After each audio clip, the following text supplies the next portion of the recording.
Look at graphing a root function. And here's our root function. And a root function, like we just talked about, is technically, let's get a little inverse line going here, roughly 45.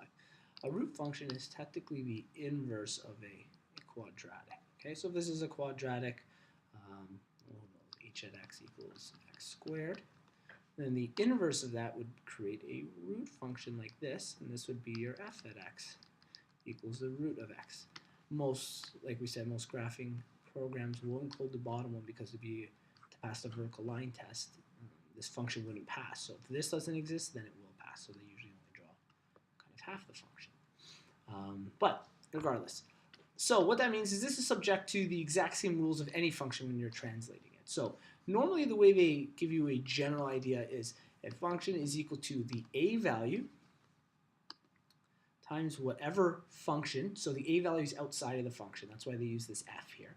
Then you would have a k value multiplied by the x value minus some d value. And then again, this is outside after your bracket here. The c value is outside that function again. So what they're saying is no matter what function you're using, whether it's a root or power of 2 or power of 3 or a sinusoidal function, all of those replace this f value. And then these rules for a, c, k, and d all stay the exact same. So if we were to build one for a root function, it would be f at x is equal to, the a would be outside of the root, the k and the d would be inside the function, so the function is a root. The k goes within. The x minus the d goes within. Vertical stretch of 3, then 100 to the left, and then compression by 1 over 25. Okay, very, very close. You got this part right. But in order for this part, I like that you skipped ahead. For this part to be true, to be able to use these specific rules, we have to factor out, we have to make sure the coefficient in front of the x is 1. So let's bring that function down. Let's manipulate it just a little. So our function g at x is equal to 3. Oh yeah, if you rearrange it, it's not separated. Yeah. Okay. Okay, so we have 25x. So we're going to common factor underneath those brackets. We already know that this is the vertical stretch or compression. It's vertically by 3. You knew that already. So we have our 3. Let's common factor that out. So if we were to common factor to make sure x has 1, what would we be factoring out? 20. Yeah, so we factor out 25. Okay. And then we're left with 4 plus x. Okay. And again, we normally write it this way, so we can rearrange that very quickly.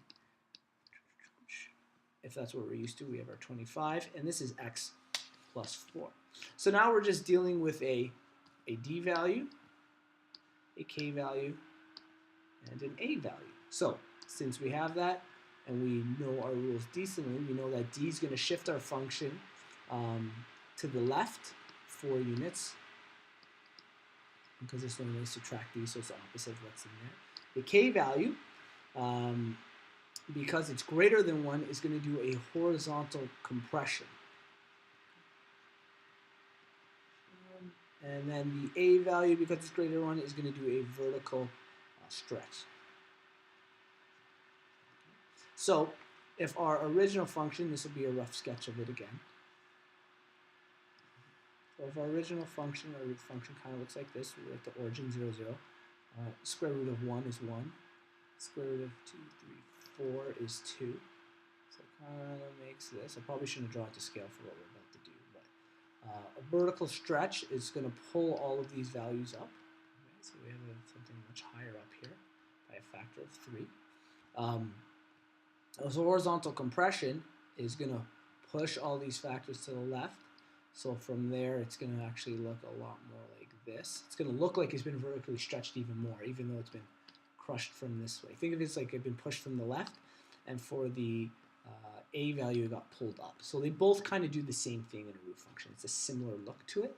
And then finally, we move 4 units to the left because of our d, so this origin is now at negative 4 and 0, and the function is much more compressed up that way. Okay. Here's our original root function at 0, 0, and then we've graphed our new one. And if you've noticed, it's been shifted to the left 4, and it's been vertically stretched so higher up, and horizontally compressed, so even higher up than it would be before. So a very, very big difference between those two functions.